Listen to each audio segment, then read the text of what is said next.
Olá pessoal, vamos chegando, estamos só organizando aqui a transmissão simultânea do Instagram para o Facebook e para o YouTube, tá? A gente vai começar aqui logo, já vamos começar a falar sobre esse tema tão bacana, que eu acho que é dúvida de muitas mulheres que estão aí no processo de amamentação e na puericultura. Vamos chegando então, pra gente logo começar. Domingão, né, gente? Então, hoje é um dia que estamos voltando de festas, é um dia que a gente tá, já comeu bastante, então acho que é um tema que vai ficar bacana pra gente conversar hoje. Preparei aqui pra vocês muitas informações, a gente tem muito mais coisas para abordar sobre esse tema, mas hoje eu vou pegar umas informações mais básicas que a gente consiga dar conta, de aplicar e de colocar nesse primeiro momento, tá bom? Então vamos lá, sejam todas muito bem-vindas. Esse é o programa Mães de Peito e a nossa primeira live aqui no YouTube, no Instagram. E hoje o assunto é sobre se amamentar sempre emagrece, porque isso eu acho que é uma dúvida, isso eu acho que tem muitas mulheres que ainda não viram esse benefício da amamentação, e hoje a gente vai explicar um pouquinho para quem não se vê perdendo aquele pezinho que ganhou a mais na gestação, mesmo amamentando, tá bom?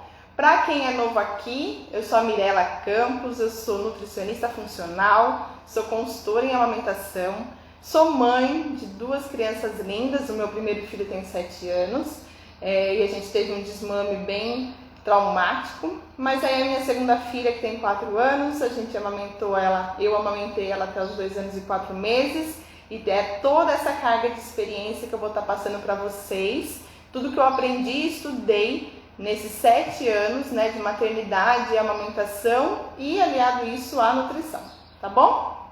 Então hoje vocês vão ver que eu vou estar olhando também um pouquinho para baixo, porque como eu acabei montando uma aula em PowerPoint, eu vou sempre estar dando uma consultada, ver se eu não estou deixando nenhuma informação importante estar passando, tá ok?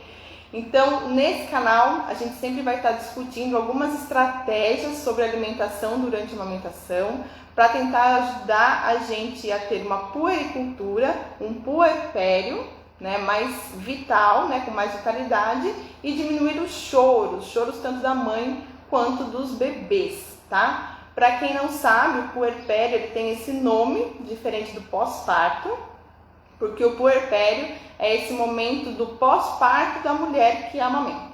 As mulheres que não amamentam a gente chama de pós-parto, e o puerpério a gente chama das mulheres que amamentam, porque puericultura é o ato de você dar o seu próprio leite para a sua cria, nos mamíferos, no nosso caso, nossos filhos, tá bom? Vamos começar o nosso tema de hoje? Bora lá! Bom, então primeiro eu quero conversar com vocês o seguinte: o processo de amamentação, tanto quanto a gestação, ele é um processo que... Só um minutinho. Oi, filha! Ele é um processo que acontece no segundo mês, a partir do segundo mês de nascido, a gente tem um gasto calórico com o processo de amamentação de 500 calorias a partir do segundo mês. Por que eu falo isso? No primeiro mês, quando o bebê está no primeiro mês de maternidade, o bebê ele mama muito pouco. E a gente tem aquelas 3 fases do leite materno, que é o leite, o colostro, depois a gente tem o leite de transição, e aí até os primeiros 30 dias é que a gente evolui para o leite maduro. Então esse primeiro mês do bebê, o gasto calórico de produção de leite ele é bem variável, porque também tem a demanda de volume de leite que o bebê mama. Mas a partir do segundo mês até o 6º mês, que é preconizado a amamentação exclusiva, a gente já tem uma métrica melhor de quanto esse bebê mama, tá? Então, por volta dos 2 meses, esse bebê já mama de 600 a 900 ml de leite por dia, Então, a gente vai falar que esse leite, o constituinte desse leite, ele tem aproximadamente 500 calorias. Exatamente, a gente doa 500 calorias, né, do nosso corpo para produzir só a matéria-prima do leite materno, fora o custo de produção que isso tem. Mas o que é isso, custo de produção? Então vamos pensar como se a gente estivesse fazendo um bolo. Então a gente sabe que a matéria-prima para fazer o bolo, leite, ovo, trigo, ele tem um custo, né? Mas a gente esquece dos custos indiretos, né? Que é o que eu chamo de custo de fábrica, que é quanto que a gente usou de água para lavar aquela louça, quanto a gente usou de detergente, quanto a gente usou de energia elétrica para fazer o liquidificador bater. Então, além dessas 500 calorias, a gente ainda tem um custo de produção, vamos dizer assim. A gente ainda não tem a mensuração de quanto é isso. O que a gente já sabe é que esse custo de produção advém lá do finalzinho da gestação, que é quando a gente, né, acaba retendo um pouco mais de peso, de gordura, para dar conta desse custo de produção. Então você vê que é uma fisiologia da gestação e da amamentação, ela está muito ligada. No finalzinho da gestação a gente acumula mais gordura para que essa gordura seja energia para nos manter no processo de amamentação, né? A natureza é muito perfeita. Mas enfim, a gente vai usar então como métrica as 500 calorias que são de produção do leite materno, que é o que o leite materno tem. Então o que isso significa? Se a partir do segundo mês de vida desse bebê a gente tem um custo de 500 calorias por dia, gente, você sabe o que isso significa? Então até anotei aqui para falar para vocês, equivale a 2 horas de andar de bicicleta, só amamentar, a 1 hora de corrida, a 1 hora e 40 de musculação e 1 hora de balé intenso. Coloquei balé porque eu sou apaixonada por balé. Então assim, é uma atividade física intensa que você faz todo dia que você amamenta o seu filho. Então, na teoria, você deveria estar diluindo esse ganho de peso que você ganhou durante o processo da gravidez. Mais uma informação. O que é essa perda de peso? O que caloria tem a ver com essa perda de peso? Então, só para a gente ter uma ideia. Cada 1 quilo, para eu perder 1 quilo, eu preciso de 7.000 calorias. Então, se eu, por exemplo, ganhei 15 quilos, 10 quilos na minha gestação. Se eu quiser perder esse peso, eu preciso de 70.000 calorias para perder esses 10 quilos, tá? Mas vamos fazer uma continha rápida para ficar mais fácil de a gente entender. Então, se para cada 1 quilo que eu queira perder, eu preciso de 7.000 calorias a menos, se amamentar me dá um déficit, né? Tira do meu corpo, através do leite materno, 500 calorias, eu precisaria de 14 dias amamentando para perder 1 quilo. Olha, bastante. E se eu amamentasse, né, por 30 dias, eu perderia 2 quilos a cada mês, tá? Isso se você manter aquela quantidade calórica que é ideal, que é necessária, que é basal para o seu peso. Então, por volta de 70 quilos, uma mulher precisa de 1.800 a 2.200 calorias por dia. Se você se manter nesse valor de calorias por dia e ir perdendo essas 500 calorias todos os dias, através da amamentação, você estaria tendo uma perda de peso bem considerável, né? Então, em torno de 30 dias, você perderia 2 quilos. Se você ganhou, por exemplo, 15 quilos na gestação, até o 7º mês de vida desse bebê, você já teria perdido todo o peso que você adquiriu na gestação, né? Então, gente, olha que oportunidade que a gente tem, né? A gente sabe que no processo da gestação, a gente luta, né? A gente tem aquele cálculo, o pediatra fica bem na nossa cola, né? Para a gente não ultrapassar muito o ganho de peso gestacional, porque isso não é bom nem para o bebê e nem para você, né? Mas que ele existe, é fisiológico, mas ele deve ser aos poucos, não de uma única vez, ser perdido durante o processo da amamentação no puerpério, durante a puericultura. tá bom? Então, assim, o que é importante você saber se você está amamentando e ainda não perdeu aquele peso que você ganhou na gestação? Que essa perda vai ser gradativa e constante, mas que não se deve ser feito dieta, restrição alimentar. Você não deve, para perder esse peso, fazer alguma dieta, seja ela qual for, exceto a alimentação regrada, uma alimentação saudável. É diferente você fazer dieta e fazer uma regra, uma rotina alimentar saudável, tá? E eu já vou explicar para vocês um pouquinho porque não deve ser feito isso, tá bom? Bom, e aí o que acontece? Mesmo que você mude, né, os seus hábitos alimentares, ele é importante você saber que não pode ser a menos do que a sua necessidade, porque senão você vai ter mais intercorrências que a gente não quer de jeito nenhum ter mais problemas nesse puerpério. Quais problemas será que a gente, né, poderia ter se a gente efetivamente, né, começar a fazer dietas ou restrição alimentar? A gente pode ter problemas ainda maiores de sono. Eu vou explicar também tintim por tintim até o final dessa live. A gente pode ter problemas de sono, de irritabilidade e, né, pode ter como rebote a não perda de peso, mesmo fazendo dieta de restrição. Então vamos ficar atenta o que a gente deve comer, qual rotina alimentar a gente tem que seguir para que essa perda de peso no pós-gestação, né, no puerpério, seja saudável para você, para o bebê e para o seu pós-parto.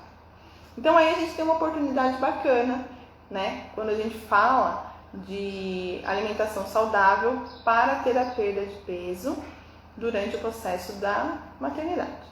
Então, quando a gente tem o processo de amamentação, a gente tem a oportunidade então de perder peso, a gente tem a oportunidade de reduzir o colesterol, porque em alguns vídeos lá atrás eu comentei com vocês, para quem não assistiu, está nos canais do YouTube e do Instagram, a gente fala que um dos custos da maternidade no finzinho da gestação é aumentar a resistência à insulina. E é um processo fisiológico, porque o corpo quer dar mais açúcar, né, mais nutrientes para o bebê crescer, então ele rejeita um pouco, né, o termo seria mais ou menos da resistência, para que o corpo da mãe absorva esse açúcar, para que esse açúcar vá primeiro para o bebê. Então ele cria essa resistência, né, e essa resistência à insulina fazendo com que as células, né, do corpo materno vão receber carboidrato mais para frente, né, um tempo depois do bebê, fazendo com que um pouco de carboidrato vá transportando de forma osmótica, né, de uma forma sem precisar da insulina como transportador, o nosso tecido adiposo. E essa resistência à insulina, que é fisiológica no final da gestação, é para aumentar o nível de colesterol no nosso tecido adiposo, porque é esse colesterol que vai ser o custo da fábrica para produzir o leite materno quando você começar a amamentar. Então, esse processo é fisiológico. Então, quando você começa a perder aquele peso que foi retido na gestação propositalmente, você também está diminuindo a carga de colesterol, né, de colesterol sanguíneo que você teve nesse processo da gestação. E aí a gente vai falar dessa resistência à insulina, que você também começa a retroceder a resistência à insulina que acompanha a gente no pós-parto. Então, quando a mulher no pós-parto está amamentando e não vai perdendo peso, significa que ela está mantendo essa resistência à insulina, que fisiologicamente foi feita lá no final da gestação, mas que no pós-parto ela não é mais fisiológica. A gente não precisa mais dessa resistência à insulina no pós-parto, porque a gente não tem mais o bebê para crescer. O bebê vai usar a nossa alimentação, as nossas pequenas reservas para se nutrir através do leite materno, mas eu não preciso mais ter resistência à insulina. Então, quando eu começo a ter essa perda de peso gradativa e constante no período da amamentação, no pós-parto, no puerpério, é muito importante para que a gente vá diminuindo essa resistência à insulina. E junto com a resistência à insulina vem um outro hormônio muito fantástico, muito legal, que chama leptina. A leptina, ela é um hormônio produzido pelas próprias células adiposas do nosso corpo, só que ela tem um outro efeito. Ela é produzida quando existe a resistência à insulina. Eu adquiro também a resistência à leptina. A resistência à leptina, ela vai lá até o nosso cérebro, lá no centro da fome, da saciedade, e ela inibe o centro da saciedade. Então, o que ela faz? Ela fala do cérebro, não, continue comendo, porque eu ainda estou com fome. Né? É como se a ideia é como se as células do nosso tecido adiposo estivesse falando com a gente assim, coma mais porque eu também quero crescer, coma porque eu também quero crescer. Então, quando eu não perco esse peso na gestação, no pós-gestação, desculpa, a gente tem a resistência à insulina e a resistência à leptina. A resistência à insulina, ela vai constantemente aumentando o nosso peso. E a resistência à leptina vai constantemente aumentando a nossa fome. Tá? E é sobre isso que a gente vai aprofundar um pouquinho essa questão de fome. Tá? Que a gente está vendo agora que quando a gente perde peso, a gente tem essa oportunidade de não ter esses mecanismos ativados, que é resistência à insulina, resistência à leptina.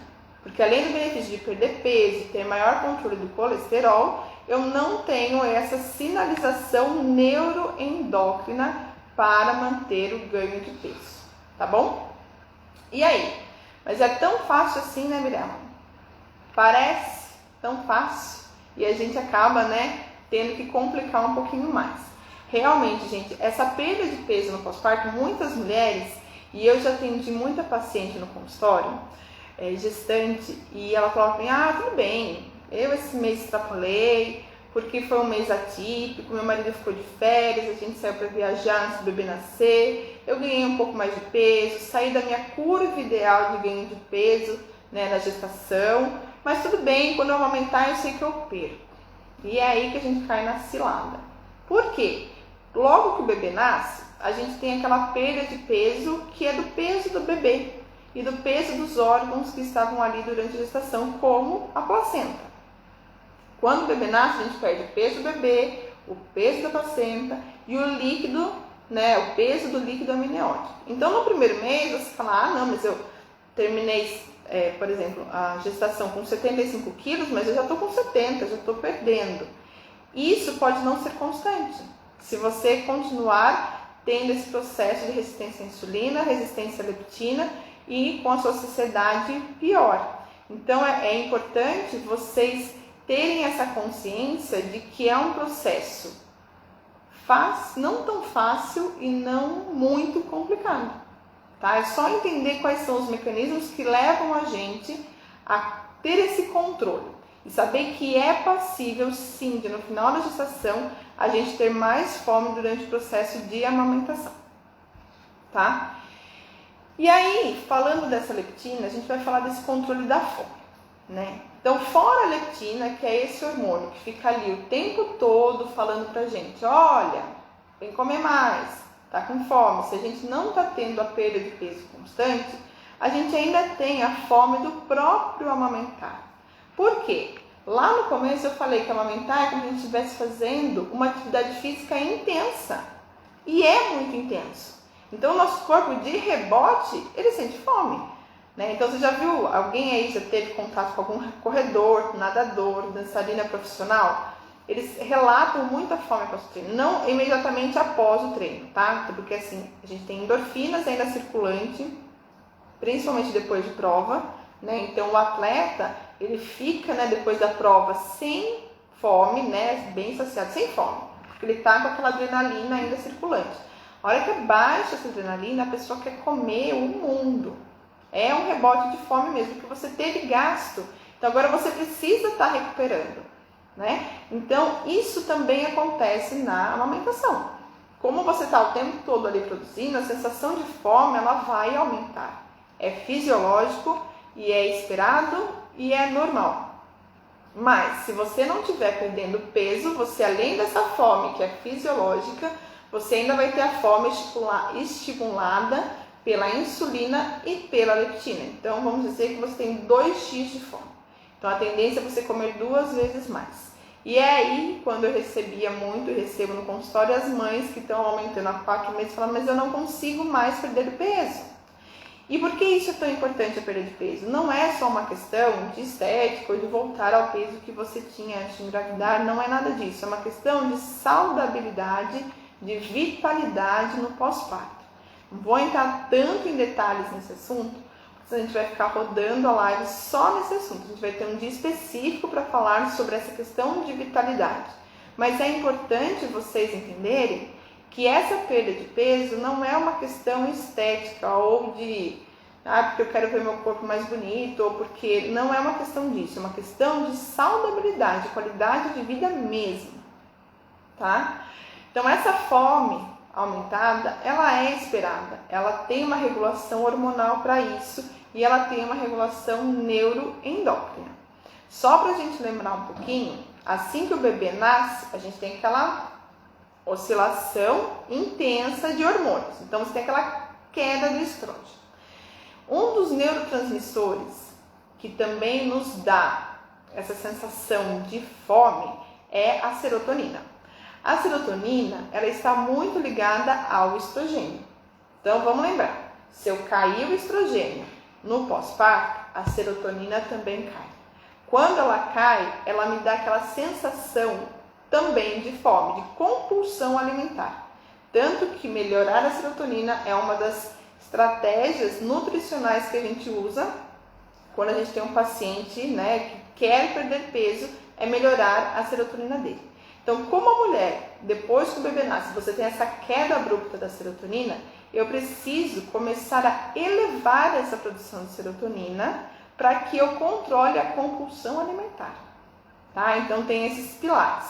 A fome que vem decorrente da atividade física intensa que é o amamentar, a fome que vem da resistência à insulina e resistência à leptina advinda do final da gestação e a fome que vem também da baixa produção de serotonina. A gente tem que dar conta de todos esses controles para a gente ter uma perda de peso que seja efetiva, né? Mas ficar com fome, gente, não é a solução.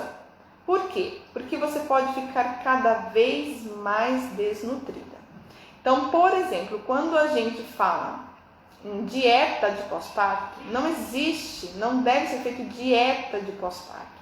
Eu tive uma paciente uma vez que me procurou, mas a filha dela já era mais grandinha e ainda mamava, acho que tinha por volta de 1 ano. E ela queria fazer dieta para perder peso, porque ela, enfim, estava amamentando e não tinha perdido todo o peso que ela tinha ganhado durante a gestação. Então ela me procurou e nessa época eu não era mãe, nem estava nesse momento de maternidade, eu não entendia sobre nutrição materno-infantil ainda, E aí a gente começou a fazer uma alimentação, não uma dieta, mas uma alimentação com quantidade calórica diminuída. E ela voltou e falou para mim que ela estava extremamente cansada, extremamente irritada, que a qualidade do sono dela tinha piorado muito, Exatamente por isso. Porque quando você faz a restrição calórica da sua alimentação, automaticamente você faz restrição de micronutrientes. A gente sempre tende a pensar nos macronutrientes. Eu vou restringir carboidrato, vou diminuir gordura, vou aumentar um pouco a proteína, e aí beleza. Mas quando você faz isso, ou vou fazer hoje a gente tem as dietas que são baseadas em jejum intermitente, as dietas cetogênicas, a gente tem que lembrar que existem momentos na vida para você fazer isso. E durante o puerpério, na amamentação, não é esse momento. Porque quando você para de ingerir alguns alimentos, você também se desnutre de micronutrientes. E esses micronutrientes são essenciais para uma boa produção de insulina, e aí eu vou ter melhor controle da resistência à insulina, para uma boa produção de serotonina, que aí vai me dar um bom controle na compulsão alimentar e, consequentemente, um bom status de nutrientes para me ajudar na resistência à leptina. Então, esse processo de dieta não é interessante, mas o processo de reeducação alimentar é extremamente importante. A dieta vai levar você a ficar muito mais cansada, fadigada, e isso é um problema no pós-parto, tá? Você vai ficar, a gente vai perceber, você vai começar a perceber muito maior aquela queda de cabelo, que é normal acontecer no puerpério, né? Mas ela pode ficar muito acentuada se você se desnutrir com dietas. Você pode atrapalhar o seu sono, porque a produção de melatonina também está relacionada à sua produção de serotonina. Então, se eu não nutrir e não produzir mais serotonina, eu não vou produzir mais melatonina e isso vai deixar você com um sono muito pior. Mãe que não dorme fica muito mais irritada, com o humor muito mais volátil, lábil, e aí sem energia, obviamente, porque você não dormiu à noite. E pode também, ao final de todo esse processo, reduzir a sua produção de leite.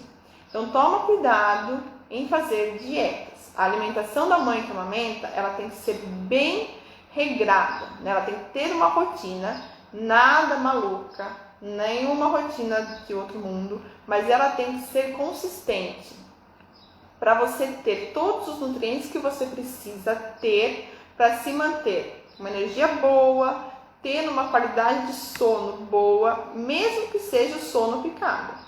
Porque assim, eu passei isso no meu primeiro filho, gente, e eu já vi outras mulheres amigas que eu acompanhei, durante todo esse processo da amamentação, e também pacientes que relatavam que o bebê acordava de madrugada e ela depois não conseguia voltar a dormir. Possivelmente porque ela estava também sem produção de melatonina, e com uma deficiência muito grande, o que não ajudava a ter essa produção de melatonina tão eficiente, fazendo com que o sono dela, que já não é muito bom, no pós-parto, quando a gente amamenta, a gente já acorda muito, mas ela não conseguia voltar a dormir. Também aconteceu comigo no meu primeiro filho. Eu lembro que ele sempre acordava às 4h30 da manhã para mamar, ele terminava de mamar às 5 e eu não conseguia dormir. E aí ele voltava a acordar às 7 horas, 7h30 da manhã, eu não conseguia voltar a dormir. E aí, assim, eu tinha dormido pouco tempo, o tempo que eu tinha para ter dormido eu já não tinha mais dormido, e ele acordava, e aí eu tinha que ficar acordada, e aí acabou meu horário de dormir.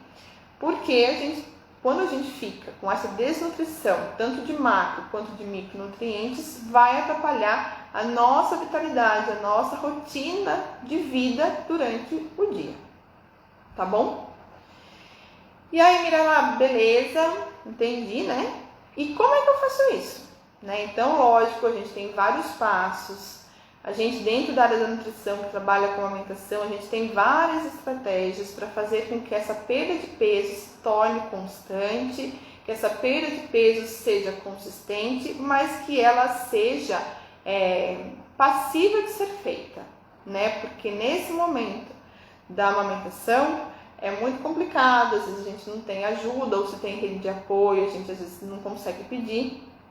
Então a gente tem que ter alguns passos, algumas coisas simples que a gente pode ir fazendo desde já, e aí você já vai vendo melhoras nessa questão do peso. Lógico, tem muitas outras estratégias, tem estratégias de você fazer com micronutrientes, tem a estratégia de a gente melhorar toda a saúde intestinal, tem estratégia de a gente falar sobre o processo de digestão e mastigação, tem estratégia de a gente entrar com suplementos, tem várias estratégias. Hoje eu vou dar uma que é a mais simples de ser feita e a mais fácil de ser implementada hoje, agora, antes do ano acabar. Para você já começar o ano, vou mudar, esse ano vai ser diferente, o meu puerpério vai ser diferente, o meu sono vai ser diferente, e o bebê também vai ser diferente, consequentemente. Porque quando a gente está bem, o nosso bebê também está bem, tá bom? Então vamos lembrar um pouquinho, Para que eu tenha essa perda de peso efetiva, o que eu vou ter que fazer é ter controle de fome, tá? E de onde vem essa fome? A fome, gente, não vem do estômago, tá? Lógico que o estômago roncando, é um sinal de que ali você está precisando de alimento, mas a gente tem que saber e entender o que é esse roncar do estômago. Então existe o centro da fome, ele é lá no nosso cérebro, no hipotálamo, que é onde a gente controla o centro da fome, da saciedade e também da sede. Por que isso é tão importante? A gente já falou e vocês provavelmente também já devem saber que a ingestão de água na mulher que amamenta tem que ser alta. Sim, porque está saindo líquido e para que ela tenha uma boa produção de leite, ela também precisa ingerir muito líquido, né? E a gente já falou isso também em outros momentos, que quando você, dependendo da temperatura do tempo, dependendo se você fez atividade física ou não, se você está com uma sudorese grande ou não, você vai precisar de mais ou menos água para produzir esse leite. O que a gente esquece de falar é que essa água, além de dar esse estímulo de produção de leite, ela também tem esse fator de controlar a nossa fome. Exatamente, gente. Então, assim, o organismo, ele tem o centro da fome da saciedade, são dois, né, pontinhos lá no nosso cérebro. Eles são muito próximos. Por quê? Lá no momento que a gente era, né, ancestrais, né, nossos primórdios, né, o jeito de a gente conseguir água era consumindo alimentos que tinham bastante quantidade de água. Então, se a gente não tinha água, né, assim, fácil, a gente tinha que conseguir essa água dos alimentos. Então, por isso que a natureza colocou um campo perto do outro, né? E aí, assim, quando a gente está amamentando e esquece de tomar água, esse esquecer de tomar água pode ser confundido com fome. E aí a gente, porque é tendencioso, nosso cérebro, ele realmente faz isso, né? Por conta dessa tendência de que a água também é conseguida através dos alimentos. Então, uma das coisas que a gente tem que ter muito em mente, que quando a gente está amamentando, tem que ter esse consumo de água muito fidedigno, porque senão a gente vai entender aquilo como fome e vai comer, né? E aí a gente vai começar o primeiro descontrole da saciedade, que é comer sem estar com fome, mas em si estando com sede, tá? Então vamos ficar muito atentos. Essa questão de água é importante para manter a produção de leite e também para ter melhor controle da fome. Segunda coisa que a gente pode fazer, que é ter alguns horários fixos para se alimentar. Lógico, você fala, Mirela, tem dia que o bebê chora no horário do almoço, eu só vou almoçar tal hora, tem dia que acontece, não deu tempo de dar nada pronto, tem dia que chega uma visita na minha casa, enfim, eu sei que é difícil, eu já tive nesse lugar. Mas a gente tem que tentar, pelo menos, iniciar um processo de fixar o horário para almoço e janta. Fixar, gente, não significa que vocês vão ter que ser monges e não, deu meio-dia, as 12 badaladas do relógio e eu tenho que sentar a comer. Lógico, meia hora para cima, meia hora para baixo, ainda está dentro, né, de um horário fixo. Mas não que hoje você almoçou às 11, amanhã às 3 da tarde, jantei às 5, depois jantei às 9. Isso desregula toda a nossa secreção de hormônio, principalmente da insulina. O nosso corpo, pelo próprio ciclo circadiano, e hoje a nutrição estuda, né, a constituição do ciclo circadiano, a gente chama de crononutrição, né, esse estudo da nutrição linkado ao ciclo circadiano. A gente entende, o nosso corpo está preparado para produzir uma quantidade de insulina para aquele horário, para ajudar, né, tanto no processo de absorção desse açúcar, já que a gente está falando de insulina, quanto no processo de utilização desse açúcar. Então, quando a gente deixa os horários mais fixos, a gente já melhora essa sinalização fisiológica de controle de fome e ganho de peso. Não é muito fácil, principalmente quando o bebê é bem pequeno, mas quando o bebê já vai ficando um pouco maiorzinho, já é mais passível de a gente ter isso mais controlado. Lógico, conseguiu controlar almoço, janta, você vai adequando os outros horários de café da manhã, vai adequando os horários dos lanches, mas sempre tentar começar. Estipula um horário, se organiza mais ou menos com o marido, vou sempre jantar a hora que meu marido chegar, já vou deixar o bebê, né, mamado, e vai ser mais fácil. Você tem que organizar esse momento dentro da sua rotina ali com o bebê, né? Com a sua rotina ali da sua casa. Mas se você tentar deixar fixado, já ajuda bastante. Outra história, outra ideia, outra estratégia é que a gente consuma alimentos que são bem nutritivos e que elevem a nossa saciedade gástrica. Por que eu estou falando em saciedade gástrica? Porque a gente vai falar de 2 momentos de saciedade. Um momento de saciedade, que é essa saciedade gástrica, é quando o nosso estômago entende que está cheio, né? Mecanicamente, ou hormonicamente, ou enzimaticamente. Por quê? Dentro do nosso estômago, a gente tem a secreção de uma enzima, né, que é a acetilcolina, e ela é produzida quando tem bastante gordura nesse estômago. Por isso que eu falei, a gente tem que pensar em consumir alimentos nutritivos e que dão saciedade. Porque aí eu falo gordura, tem gente que vai pensar, nossa, então posso comer, sei lá, uma mortadela, que é uma gordura e que vai me deixar mais saciada, né? Então tem que ser alimentos nutritivos. Gorduras nutritivas ajudam na saciedade. Então, assim, pode ser tanto gordura de adição, quanto alimentos que têm um maior potencial de gordura na própria constituição desse alimento, tá? Outra coisa, então, esse é o estímulo de saciedade gástrica. E a gente tem o estímulo de saciedade oral, né? Que é quando a gente movimenta todos os músculos, nervo vago, osso dessa arcada mandibular. Ele também, quando a gente, né, tem mais pressão nessa arcada, quando os músculos são mais trabalhados, eles acabam fadigando. Essa fadiga desse músculo dá a gente chama de feedback, né? Ele dá um sinal lá para o cérebro para entender, olha, esse músculo está fadigado, então não precisa mais comer. Também é uma estratégia que a gente pode usar quando a gente consome alimentos mais duros, né? Lógico, o fato de, né, mastigar também faz esse efeito, mas às vezes a gente acaba esquecendo de mastigar tanto quando o alimento é mais mole. Então, quando são alimentos mais duros, automaticamente a gente se força a mastigar mais. E esse mastigar mais faz com que a gente dê essa fadiga para esse músculo, né, da arcada mandibular, e ele faça esse feedback neurológico, avisando o centro da fome que a gente já não precisa mais comer. Então, também é outra estratégia que a gente pode estar usando para reduzir essa fome durante a amamentação. E aí, obviamente, a gente consumir alimentos de verdade que são ricos em micronutrientes. Então, os micronutrientes, gente, é muito importante a gente falar sobre eles. Eu não vou me aprofundar hoje dentro de cada um. Eu poderia ficar aqui horas falando de zinco, de cromo, de vanádio, de vitamina D, de vitamina C, de complexo B.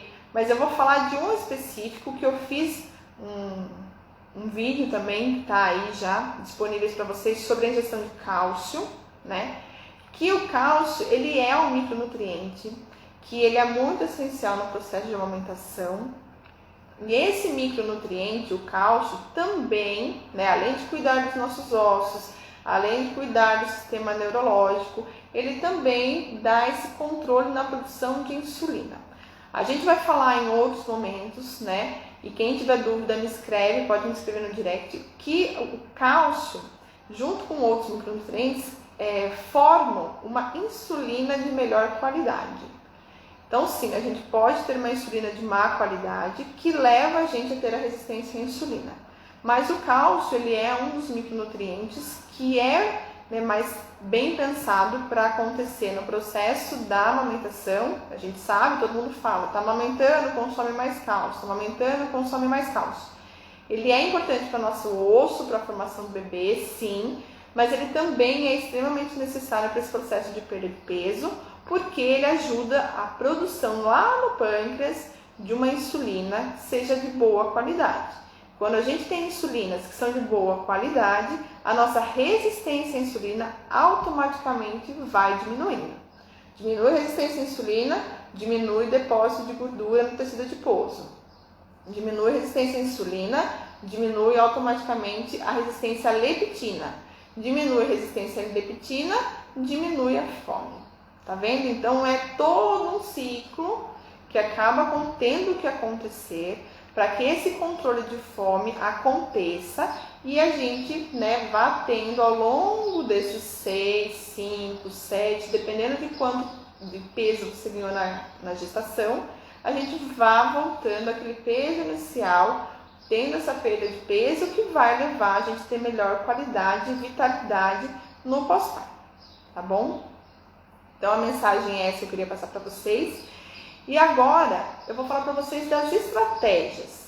Então, entendi, Mirella, tem que ter esse negócio da insulina, a leptina, eu tenho que mastigar alimentos mais duros, eu não posso esquecer da minha água, né? Eu tenho que colocar alguns horários meio fixos para eu me alimentar, mas o que eu poderia estar comendo que efetivamente nesse primeiro momento possa estar me ajudando, né, rápido, até tudo isso cair na minha mente.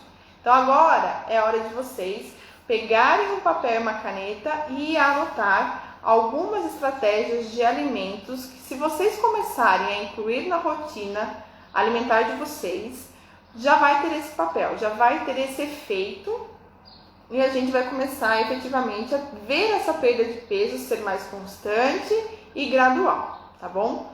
Então, primeira coisa, líquidos. Líquido pode ser água de coco, de preferência natural.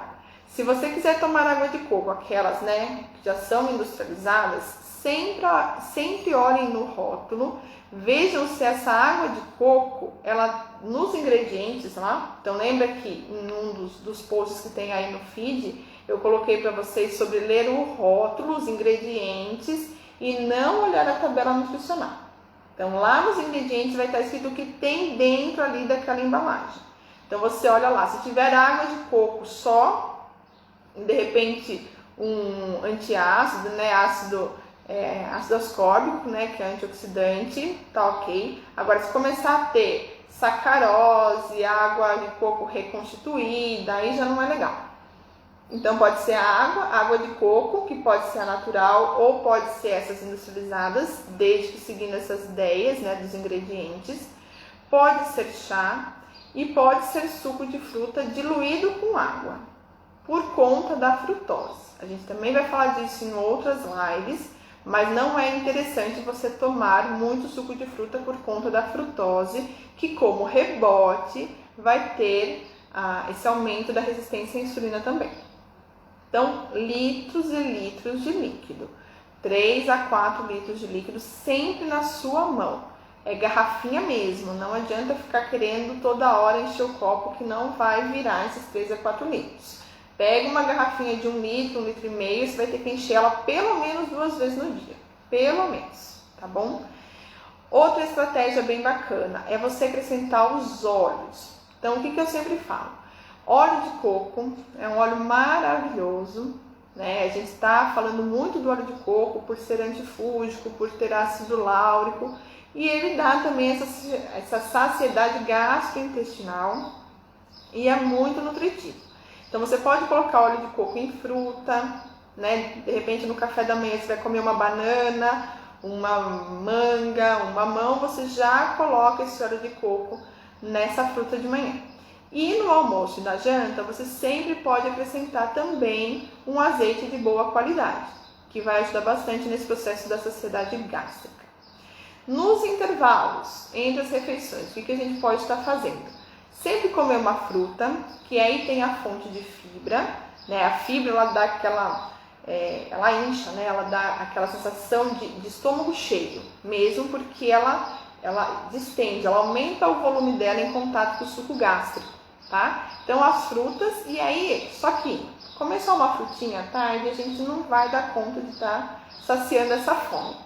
Então eu sempre oriento para comer sementes ou castanhas, ou castanha de caju, ou castanha do Pará, nozes, amêndoas, porque também são alimentos duros, que vão fazer com que a gente tenha essa saciedade, né, mandibular, oral, além do que também tem gordura, que também vai dar saciedade gástrica, além do que é rico em micronutrientes, cálcio, magnésio, selênio e zinco, que vão ajudar nessa fisiologia da produção de insulina, fazendo uma insulina de melhor qualidade. Então vai acrescentando semente de abóbora, semente de girassol, você pode ir acrescentando todas essas sementes nos intervalos, né, para a gente ir adequando essa sensação de fome. Aí aumentar o consumo de fibras, para esse mesmo processo. Então sempre no almoço e na janta, gente, você pode comprar, já tem facilidades hoje, você pode comprar picado, lavado, higienizado, verduras e legumes. tem que ter, porque essa fibra dá esse aumento de saciedade. Então, no almoço e no jantar, você tem que acrescentar, né? Ou você pode, não deu tempo de fazer nada aqui agora. Você acrescenta essa verdura, esse legume, né, num omelete. Você vai acrescentando fibra. Fibra tem que ter, tá? Pode ser das verduras e pode ser de cereais. Então, você pode colocar farelo de aveia, que é uma ótima fibra, que também dá saciedade. Você pode colocar amaranto, você pode colocar quinoa, você pode colocar semente de linhaça, semente de chia. Então, a gente tem hoje várias fontes de fibra, farelo de trigo. Você pode estar colocando todas essas, né, dentro do seu... não deu tempo, mistura lá com arroz, faz meio que uma farofinha. É passível de a gente acrescentar.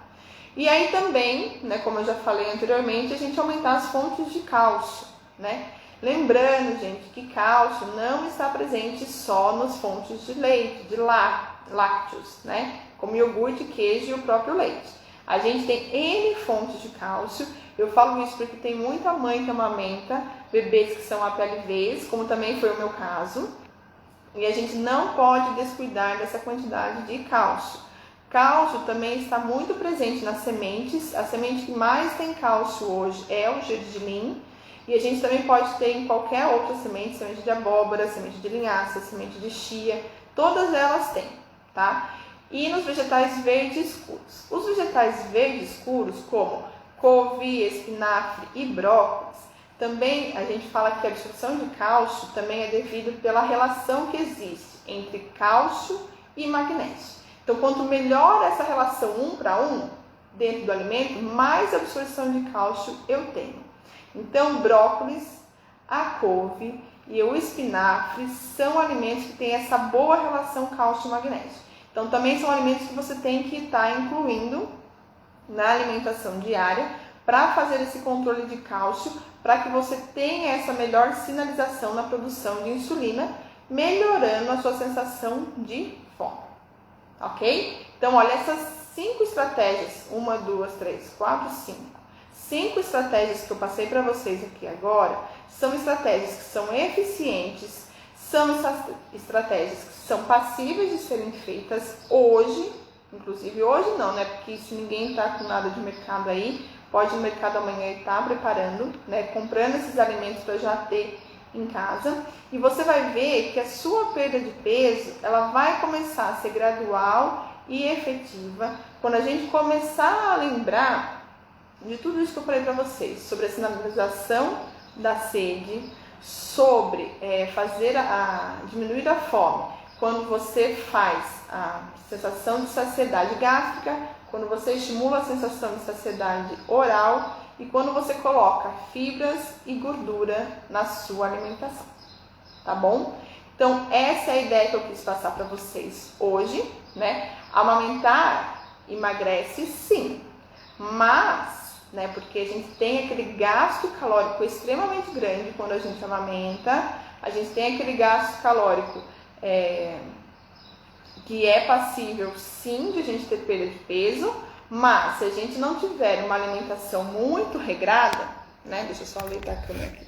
Se a gente não tiver uma alimentação muito regrada, a gente vai ter essa questão de sempre estar lutando com a perda de peso e não ver a perda de peso ser eficiente e ser perdida.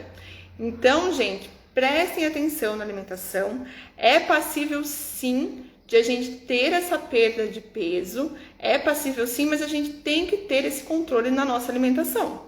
Porque senão você vai ver você perder peso no começo, e depois você vai falar, nossa, mas eu não tô perdendo peso mais, eu ainda tô amamentando. Mas é por quê? Porque você acaba... Quando a gente está amamentando, a gente acaba comendo qualquer coisa. O que tiver ali na frente, a gente acaba comendo. E aí é passível de a gente ter nosso metabolismo mais desacelerado, porque a gente está ficando desnutrida, falando em micronutrientes, e aí a gente vai tendo que se controlar, essa fome que vem, fome de leão mesmo, é normal. Vai vir, mas a gente consegue controlar com essas pequenas estratégias que a gente consegue fazer no dia a dia. É só a gente se organizar. Tá bom, pessoal? Quem gostou, dá um acenadinho aí. A gente vai ter uma outra live na terça-feira, que ainda eu tô montando para vocês. Se alguém quiser fazer alguma sugestão de tema, fiquem à vontade.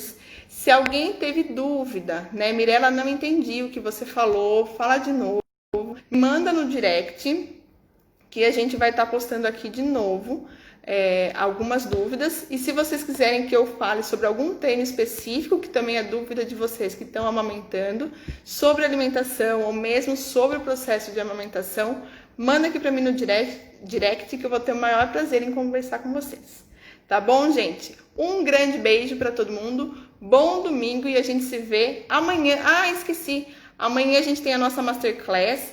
Quem não se inscreveu ainda, tá muito bacana, preparando um conteúdo bem bacana pra gente conversar sobre alimentação no pós-parto. Precisa se inscrever no link, depois eu vou deixar o link aqui anotado para vocês. E tem que correr lá para a caixa de e-mails e confirmar a inscrição lá nos e-mails, porque senão você não vai conseguir receber o link da transmissão, tá? Então, olha na sua caixa de e-mails, às vezes, principalmente o Gmail, joga para a caixa de promoções, traz para a caixa de entrada e confirma para poder estar recebendo o link de participação amanhã. Se você tem alguma amiga, um parente que você acha que também tem que escutar isso, manda um direct para ela, manda essa live para ela estar se conscientizando da necessidade de ter uma qualidade de vida, uma vitalidade e um puerpério melhor, tá bom? Beijo, gente. Link da Masterclass está na bio aqui do Instagram. Obrigado, Pan. Link tá na bio, depois eu vou anotar aqui para vocês, vou mandar também. E acho que é isso, pessoal. Se alguém tiver alguma dúvida, né, me manda aí no chat, no chat do YouTube ou aqui no direct do Instagram. Tá bom, pessoal? Até terça-feira, até amanhã e até terça-feira. A gente se vê numa próxima live. Beijo, bom domingo. Tchau, tchau.